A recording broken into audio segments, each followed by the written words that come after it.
तो hello friend, कैसे आप सभी लोग। उम्मीद है सभी लोग बहुत अच्छे होंगे, स्वस्थ होंगे, मस्त होंगे, ज़बरदस्त होंगे। आज की अपनी क्लास रहने वाली है सामाजिक विज्ञान की क्लास। यहाँ पर हम लोग करने वाले हैं पेपर सेकंड के लिए 15 क्वेश्चंस। सारे के सारे क्वेश्चन काफ़ी इंपॉर्टेंट हैं और आपके एग्जाम में कई बार आए हुए क्वेश्चन हैं। ये सारे के सारे क्वेश्चन PYQ क्वेश्चन हैं और ये हार्ड क्वेश्चनों में गिने जाते हैं। अगर आप लोगों ने आज प्रश्नों की क्लास में से 10 क्वेश्चन भी सही से कर लिए तो आपकी तैयारी बेहतरीन मानी जाएगी।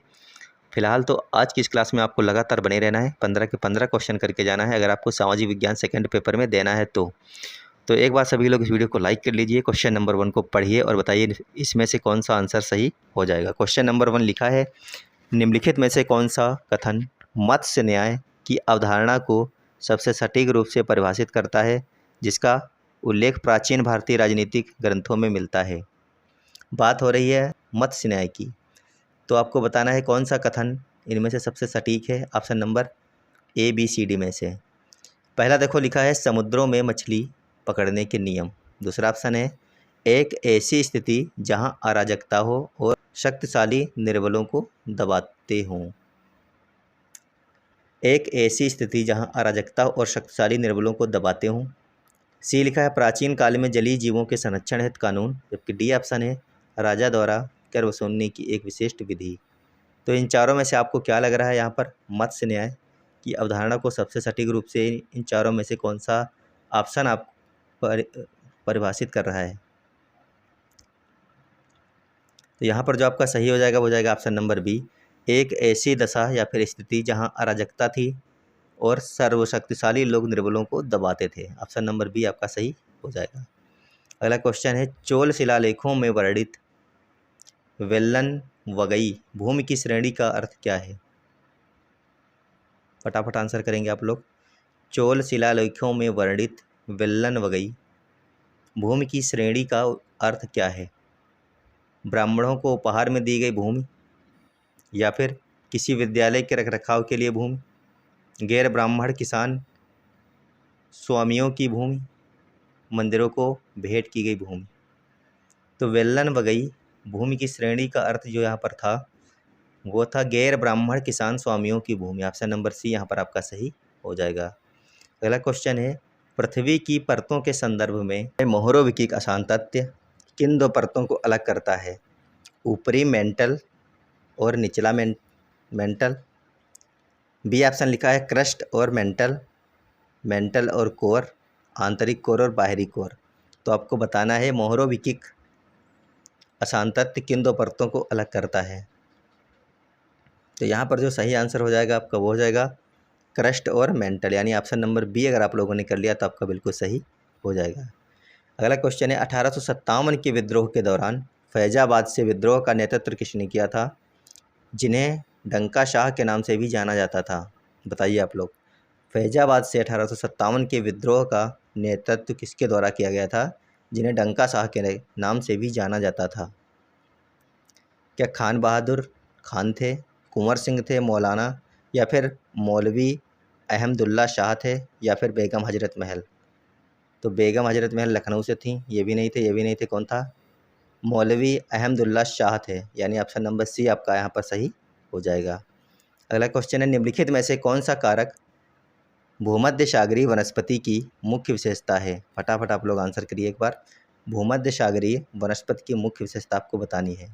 पहला ऑप्शन है भारी वर्षा और उच्च आर्द्रता। दूसरा ऑप्शन है शुष्क ग्रीष्म ऋतु और हल्की वर्षा वाली शीत ऋतु। जबकि तीसरा ऑप्शन है वर्ष भर बर्फबारी। चौथा ऑप्शन है अत्यधिक कटीली झाड़ियाँ और कम तापमान। तो भूमध्य सागरीय वनस्पति की मुख्य जो विशेषताएं हैं वो आपके हैं शुष्क ग्रीष्म ऋतु और हल्की वर्षा वाली शीत ऋतु, यानी ऑप्शन नंबर बी आपका सही हो जाएगा। अगला क्वेश्चन है, संविधान सभा के संदर्भ में उद्देश्य प्रस्ताव किसने प्रस्तुत किया था? फटाफट आप लोग आंसर करेंगे। क्या भीमराव अम्बेडकर ने किया था, राजेंद्र प्रसाद ने किया था, सरदार वल्लभ भाई पटेल ने प्रस्तुत किया था, या फिर जवाहरलाल नेहरू ने उद्देश्य प्रस्ताव प्रस्तुत किया था?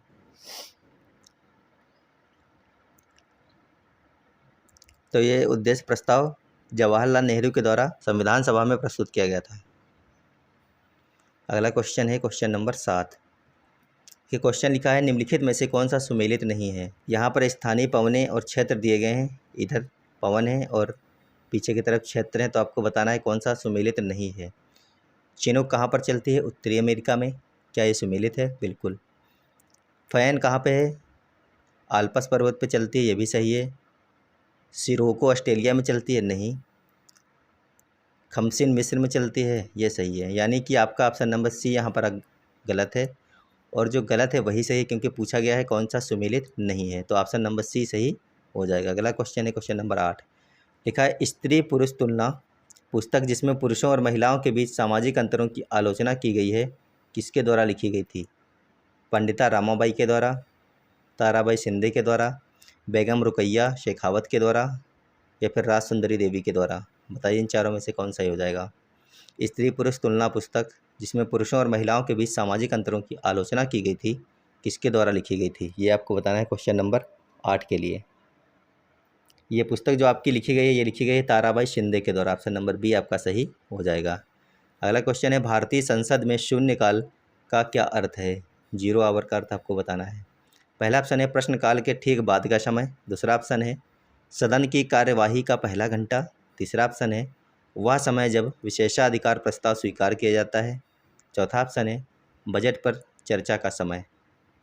तो भारतीय संसद में शून्यकाल का जो अर्थ है वो यहाँ पर हो जाएगा आपका प्रश्नकाल के ठीक बाद का समय। ऑप्शन नंबर ए सही है यहाँ पर आपका। अगला क्वेश्चन है सवाना घास के मैदान मुख्य रूप से कहाँ पाए जाते हैं? सवाना की अगर बात करें तो ये पाए जाते हैं मध्य अफ्रीका में। ऑप्शन नंबर बी यहाँ पर आपका सही हो जाएगा। दक्षिण अमेरिका, ऑस्ट्रेलिया और मध्य एशिया आप लोग बताइए कमेंट बॉक्स में।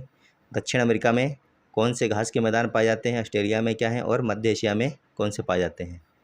अगला क्वेश्चन है किस अधिनियम द्वारा भारत में ब्रिटिश शासन के दौरान द्वैध शासन प्रणाली के प्रांतों में लागू किया गया? फटाफट आप लोग आंसर करेंगे। द्वैध शासन प्रणाली को प्रांतों में लागू किया गया।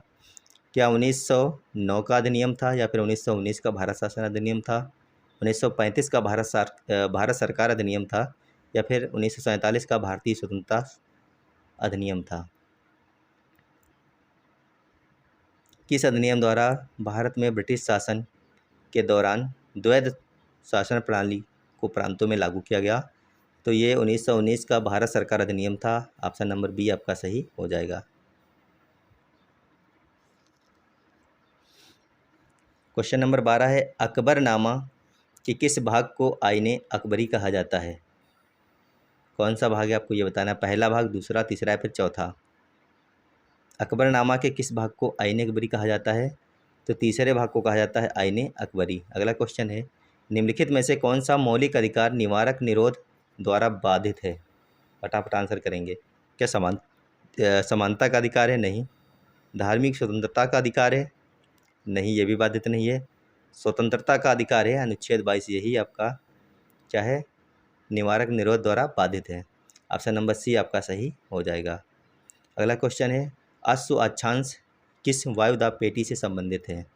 क्या भूमध्य रेखीय निम्न दाब पेटी है, उपोष्ण उच्च वायुदाब पेटी है, सी लिखा है उपध्रुवीय निम्न दाब पेटी है, या फिर ध्रुवीय उच्च दाब पेटी है? तो अश्व अक्षांश किस वायुदाब पेटी से संबंधित है? तो ये आपका संबंधित है उपोष्ण उच्च वायुदाब पेटी से। ऑप्शन नंबर बी सही हो जाएगा। अगला क्वेश्चन है ईस्ट इंडिया कंपनी के शासन के दौरान महलवारी बंदोबस्त किसने विकसित किया था? महलवारी बंदोबस्त किसने विकसित किया था? क्या कॉर्नवालिस ने किया था, मुनरो ने किया था, मैकेंजी ने किया था, या फिर हेस्टिंग ने किया था? तो माँ से महल होता है और माँ से मैकेंजी, यानी ऑप्शन नंबर सी यहाँ पर आपका सही हो जाएगा। क्या हो जाएगा? Holt Mackenzie. जितने भी लोगों ने 15 के 15 क्वेश्चन किए हैं आज की इस क्लास के, वो लोग बता करके जाएंगे कितने क्वेश्चन आपके सही निकले और आपको क्लास की अच्छी लगी। अगर क्लास अच्छी लगी तो वीडियो को लाइक करना है। चैनल पर पहली बार आए तो चैनल को सब्सक्राइब जरूर कर लीजिएगा, क्योंकि आपके लिए नियमित क्लासें यहाँ पर हो रही हैं और आगे भी होती रहेंगी। मिलेंगे आपको एक और बेहतरीन और अच्छी क्लास के साथ में। जब तक आप लोग पढ़ते रहिएगा, स्वस्थ रहिएगा, मस्त रहिएगा। धन्यवाद, बाय बाय।